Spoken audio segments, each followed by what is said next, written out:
Sebuah rekaman ramai beredar di media sosial Telegram pada Sabtu 3 Juni 2023. Dalam rekaman tersebut memperlihatkan bagaimana artileri Rusia melacak dan menghancurkan kendaraan militer angkatan bersenjata Ukraina di wilayah Kharkiv.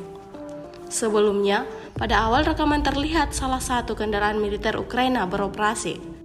Target berhasil dideteksi keberadaannya, meski bersembunyi di dalam hutan sekalipun. Hasilnya seperti yang terlihat dalam rekaman. Ledakan dahsyat terjadi pada kendaraan militer Ukraina hingga hancur berkeping-keping. Hingga video ini beredar, tidak diketahui pasti seperti apa nasib dari prajurit yang mengemudikan kendaraan militer tersebut.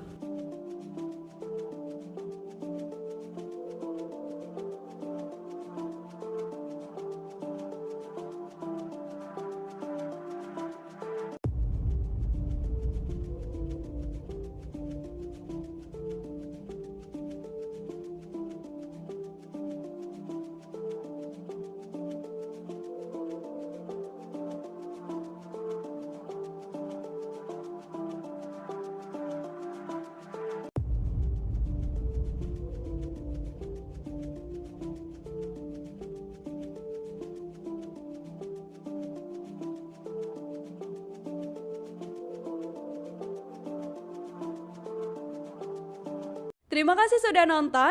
Jangan lupa like, subscribe, dan share ya.